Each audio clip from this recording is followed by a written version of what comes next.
पेट की लकड़ी को थोड़ा सा सीधा करेंगे और परम पिता का नाम लेकर स्मरण। ओम नमः सिद्धेभ्यः। ओम नमः सिद्धेभ्यः। ओम नमः सिद्धेभ्यः।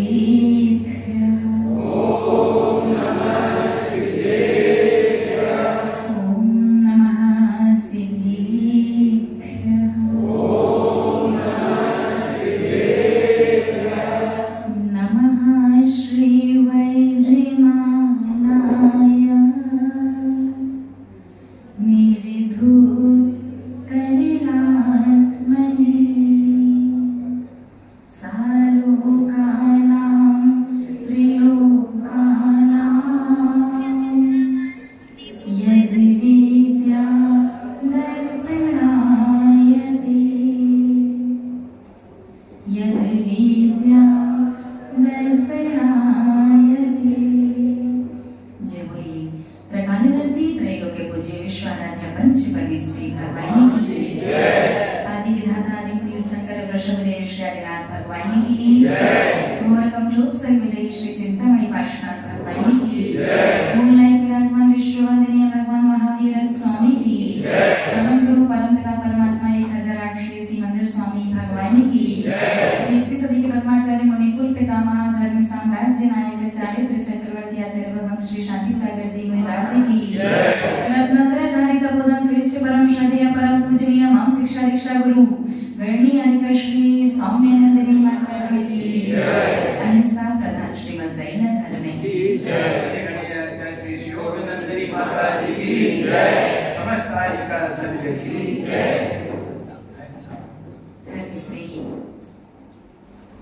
आप सभी भव्य महानुभाव, अपन सभी लोग विभिन्न विचारों के माध्यम से विभिन्न प्रकार से अपने जीवन को अच्छा बनाने का प्रयास कर रहे हैं।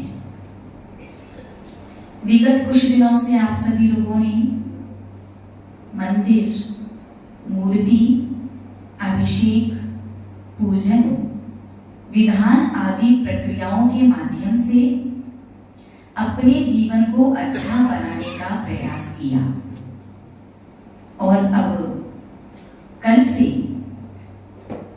शाश्वत पर्व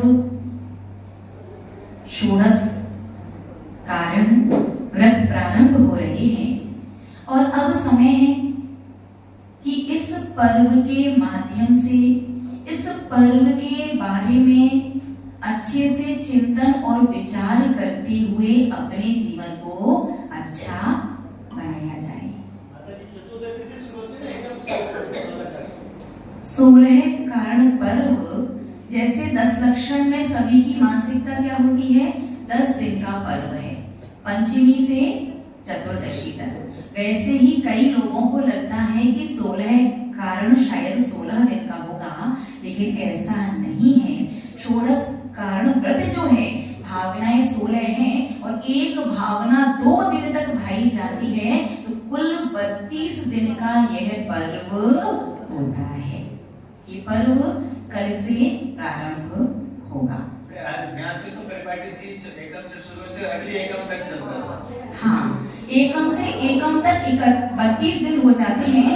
बीच में दिन की तिथि के अनुसार इस बार दिन थोड़ा घट रहा है, जिसकी वजह से इस बार चतुर्दशी से, वैसे एकम से नहीं शुरू होती, पूर्णिमा से शुरू होती है, पूर्णिमा से शुरू होते हैं और उस अगले वार की एकम तक चलते हैं, तो 32 दिन हो जाते हैं।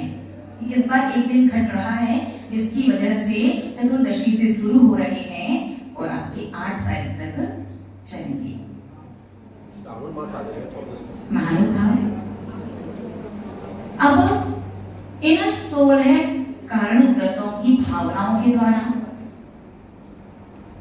उनकी प्रक्रिया और विचारों के द्वारा अपने जीवन को अच्छा बनाने का प्रयास करना है।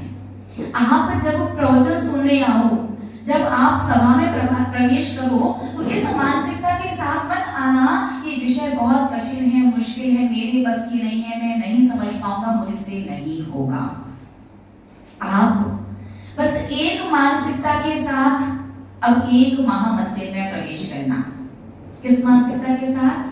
कि ये जो वेदी पर बैठे हैं ये कभी आप जैसे थे, ऐसा बनने से पहले कैसे थे? आप जैसे थे, और आप आगे चल करके इनके जैसे ही बनोगे। जब ये आज से पहले, बहुत पहले जब ये आप जैसे थे तब इनने ये सब कर लिया, तो ये धर्म आप भी कर सकते हो। पूरा ना सही, थोड़ा ही सही, लेकिन आप कर पाओगे, आपसे हो जाएगा। बस एक मानसिकता लेकर के मन में प्रवेश करना, मैं कर पाऊंगा, मैं कर सकता हूँ। उससे नहीं होगा, बहुत मुश्किल है, कितना कठिन है। षोडश कारण भावनाओं के तो नाम भी नहीं आते, करना समझना बहुत दूर की बात है, कोई माइंडसेट नहीं। इनने पहले कर लिया तो मैं भी कर सकता हूँ। महानुभाव, एक शब्द आप लोगों ने सुना होगा, गुरु मंत्र। सुना ना? कितने लोगों के जीवन में गुरु मंत्र है? तो गुरु बनाना, गुरु होना अलग बात है, और गुरु से एक पूरे जीवन को दिशा देने वाला और दशा परिवर्तित करने वाला एक मंत्र मिलता है। कितने लोगों के जीवन में गुरु बनाने के बाद उन्हें गुरु से मंत्र मिला? गुरु से मंत्र मिलना अलग है, गुरु मंत्र मिलना अलग है। ठीक है, देखिएगा जीवन में गुरु मंत्र की आवश्यकता क्या होती है। गुरु मंत्र की निश्चित समय अवधि के लिए साधना की जाती है, और साधना करने के बाद वो मंत्र आपके लिए ऐसा मान करके चले, किसी देवी देवता की मंत्र की सिद्धि नहीं है, मंत्र की साधना से वो मंत्र आपको सिद्ध जैसा हो जाता है, जिसके द्वारा जीवन में कभी भी कैसी भी आकुलता, व्याकुलता हो, संकल्प हो, विकल्प हो, दुख हो, संकट हो, जब कोई रास्ता नहीं दिख रहा, शरीर थका थका लग रहा है, जीवन में एक जीने का जो स्टेमिना, जो शक्ति, जो उत्साह होना चाहिए, कभी कभी शाम को होता है ना, टूट से जाते हैं, दुखी से हो जाते हैं, परेशान हो जाते हैं, थक जाते हैं, तब लेटे लेटे भी, बैठे बैठे भी, चलते चलते भी एक आध बार भी आप स्मरण करते हैं गुरु मंत्र को, पूरा शरीर जैसे चार्ज हो जाता है, जीवन की दिशा भी बदलती है और दशा भी सुधर जाती है, आपकी दिशा मोक्ष मार्ग की ओर हो जाया करती है। गति भले ही धीरे धीरे सही, एक मंजिल अवश्य मिलती है। जीवन में सभी के गुरु मंत्र अवश्य होना चाहिए, एक गुरु अवश्य होने चाहिए, तो सभी के अलग अलग गुरु होंगे। तो गुरु मंत्र तो हम आपको नहीं दे रहे, लेकिन यदि आप लोग चाहें तो आपको एक अचूक मंत्र बता सकते हैं। बता दें क्या? अचूक मंत्र। महानुभाव, जब भी जीवन में आपके संकल्प विकल्प बहुत आए, दुख, संकट, तकलीफ, परेशानी चारों तरफ से आपको घेर ले, जब शरीर की शक्ति भी जवाब देने लगे, जब मन में उत्साह कम होने लगे, जब मस्तिष्क और विचार आपका साथ ना दें, जब आपको चारों ओर से अंधकार ही अंधकार और समस्या ही समस्या दिखे, जब आपके साथ कोई ना खड़ा हो, जब आपके पास कोई ना हो, जब आपको कोई समझने वाला ना मिले, तब आपको बस एक ही काम करना है, वो काम है अचूक मंत्र का सहारा लेना। आप सभी लोग जानते हैं आपका इष्ट कौन है? भगवान जिनेंद्र देव आपके इष्ट है ना, लेकिन क्या आज तक इनके प्रति इष्ट की भावना आपके मन में आई है? तो कैसी भावना आनी चाहिए वो आप समझिएगा, यही आपका अचूक मंत्र है। आप सभी लोग अपनी आंखों को बंद कीजिए और अपने हृदय पर ऐसी कल्पना कीजिए कि एक दहाड़ते हुए शेर जैसे होती है, दहाड़ते हुए शेर की मुखाकृति वाला सिंहासन, यहाँ आपके मन का जो स्थान है, भगवान की प्रतिमा में जो श्रीवत्स का चिन्ह बना होता है फूल वाला, वक्ष स्थल पर, सीने के मध्य में, उस स्थान पर देखिए एक सिंहासन, सोने का सिंहासन रखा हुआ है, जिसके दोनों पैरों पर, दोनों पायों पर दहाड़ते हुए सिंह जैसी मुखाकृति बनी हुई है, सोने का सिंहासन। उसके बाद ध्यान से देखो, उसी के ठीक ऊपर आपको एक रत्नों का कमल दिखाई दे रहा है। काउंट करो, गिनती गिनो ध्यान से, अष्टपांखुड़ी का 8 पांखुड़ियां बनी हुई हैं। सिंहासन के ठीक ऊपर कमलासन, और उस कमलासन पर जैसे जिस दिशा में आपका मुख है उसी दिशा में मुख करके अरिहंत भगवान विराजमान है।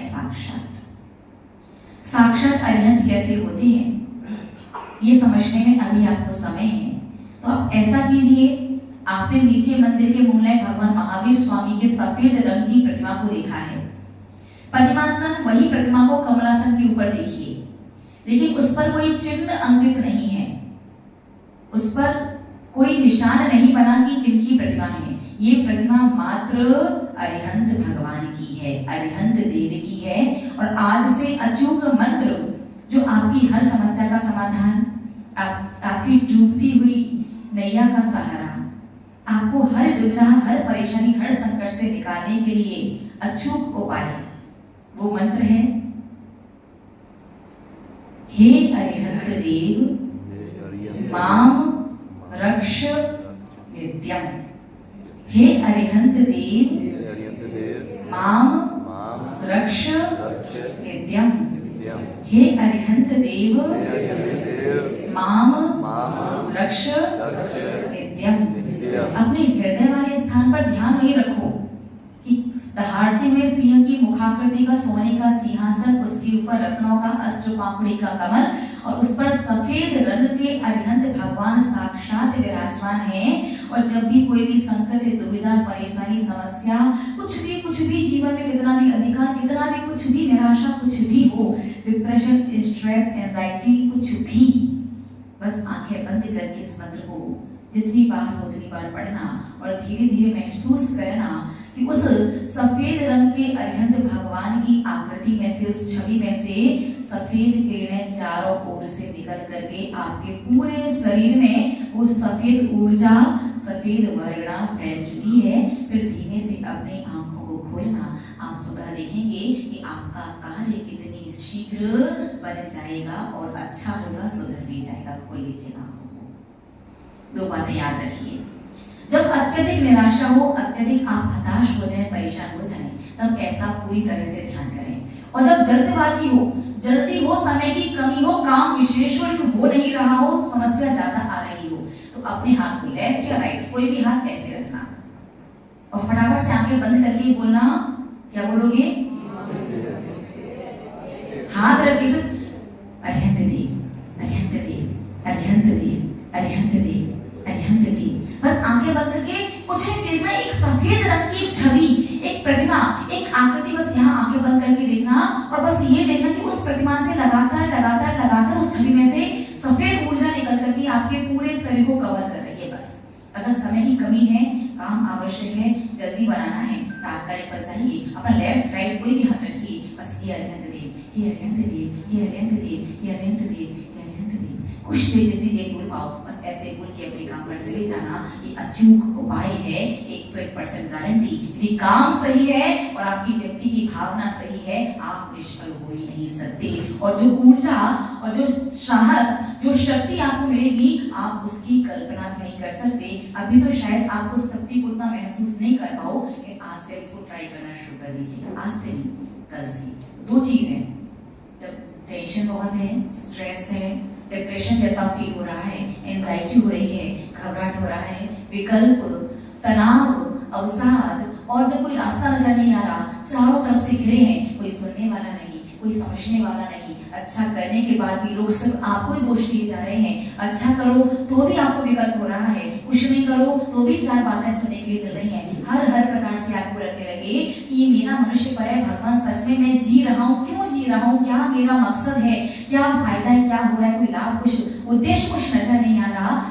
तब चाहे लेटे लेटे बिस्तरों में, चाहे सोफा पर बैठे बैठे, चाहे चेयर स्टूल पर बैठे बैठे, चाहे नीचे आसन पर बैठे हुए, चाहे आराम से टिके टिके, कहीं भी, कैसी भी, किसी भी पोजीशन में कैसे भी हो, बस आंखें बंद करके कल्पना करना शुरू कर देना कि सोने का सिंहासन, रत्नों का कमलासन और उसके ऊपर बैठे अरिहंत देव जो आपके इष्ट हैं। अब बस एक बात याद रखना, अगर सच में इष्ट तो है ही, फिर वो इष्ट वाला, जो इष्ट की आराधना करने से जो फल हमें प्राप्त होता है, अगर उस फल की प्राप्ति करनी है, उस एहसास को, उस ऊर्जा को अपने जीवन में लेकर के आना है, तो उनके प्रति वो इष्ट वाली भावना भी प्रतिदिन आपके मन में आनी चाहिए। अर्थात जब भी कोई नया कार्य करने जाओ, जब भी कोई अच्छा कार्य करने जाओ, जब भी किसी विशेष कार्य से घर से बाहर जाओ, सामान्य कार्य से जा रहे हो, मंदिर जा रहे हो, पड़ोसी मिलने जुलने जा रहे हो, ठीक है। बाकी आप के व्यापार के लिए भी जा रहा हूँ तो भी अगर आप चाहो, नहीं तो अन्यथा विशेष कार्य करने जाओ, जब भी घर से बाहर किसी अन्य उद्देश्य के साथ जाओ, हमेशा अपने इष्ट को, अपने आराध्य को 1 2 3 कम से कम 3 बार तुमने जप करके ही जाना। क्या जप करके जाओगे? हे अरिहंत देव माम रक्ष नित्यम। हे अरिहंत देव माम रक्ष नित्यम। हे अरिहंत देव माम रक्ष नित्यम। बस ये मत सोचना कि महावीर भगवान है।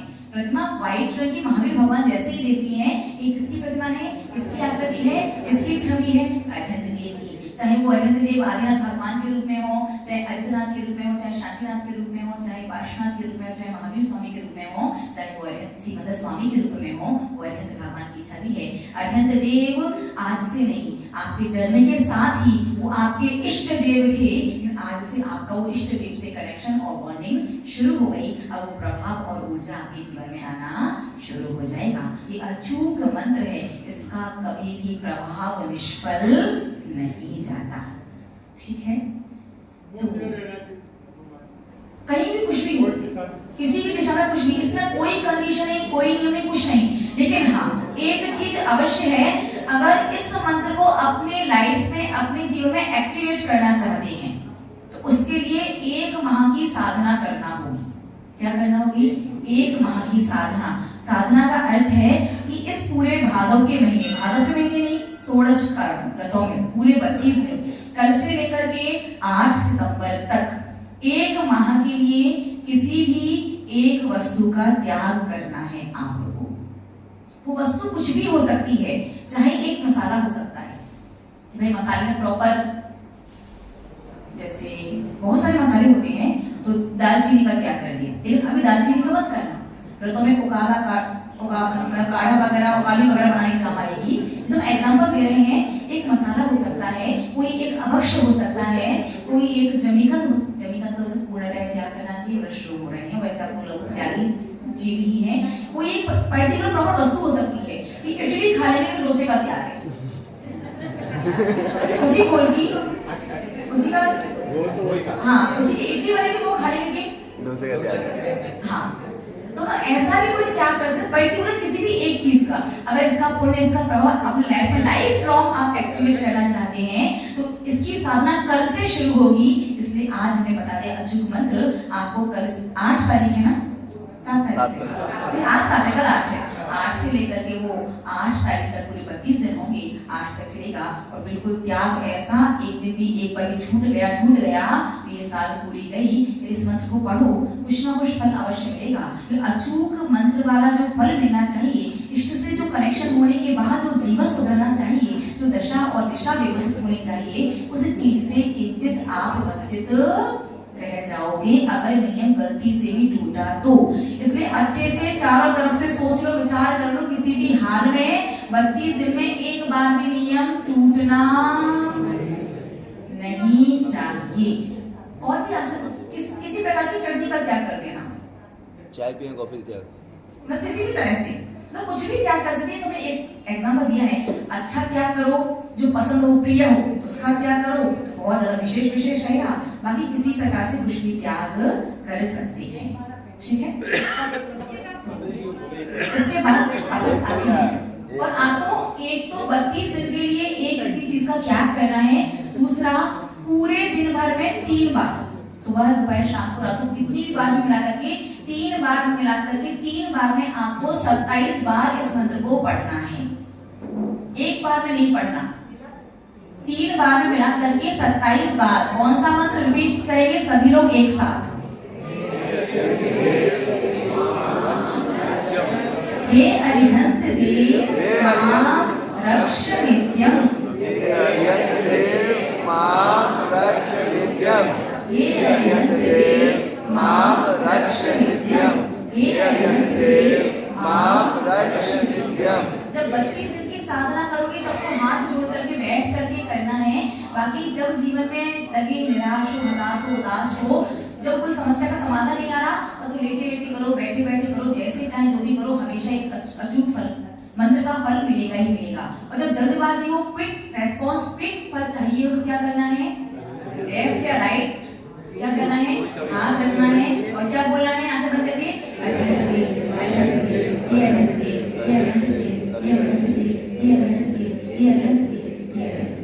और उसमें क्या महसूस करना है? उस सफेद आकृति, सफेद छवि में से सफेद ऊर्जा निकल करके पूरे शरीर को उस ऊर्जा ने कवर कर लिया है। दोनों चीजें समझ में आ गई। तो महानुभाव, इस मानसिकता के साथ अब 1 महीने जब भी आप इस प्रवचन हॉल में प्रवेश करो, इस मानसिकता के साथ प्रवेश करना, जब ये कर सकते हैं पूर्व के भाव में, मैं भी कर सकता हूँ। पूरा और उतना ना सही, लेकिन कुछ ना कुछ तो अवश्य कर पाऊंगा।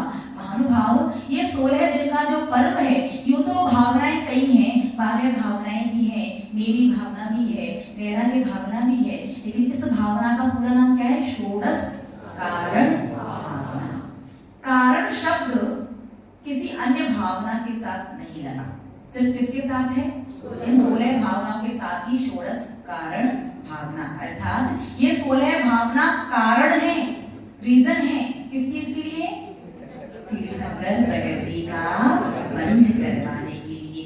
यूं तो कर्मों का बंध संसार का कारण है, कर्म बनते हैं तो संसार में दुखी करते हैं, परेशान करते हैं, संसार में भटकाते हैं, लेकिन इस प्रकृति की महिमा देखिए, कि तीर्थंकर प्रकृति रूप जब नाम कर्म बनता है तो आपको संसार से छुड़ा करके मोक्ष ले जाया करता है। महानुभाव, मन में विकल्प आ सकता है कि षोडश कारण भावनाओं के द्वारा ही तीर्थंकर प्रकृति क्यों बनती है, तो हमेशा याद रखिए कि प्रकृति की कुछ अपनी व्यवस्थाएं भी हुआ करती हैं।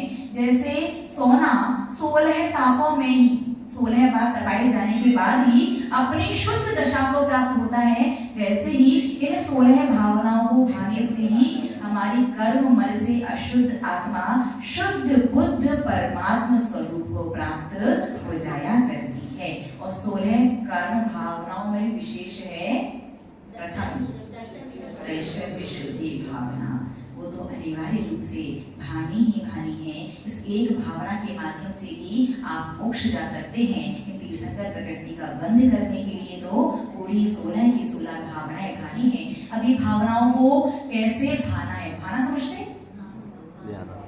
भाना मतलब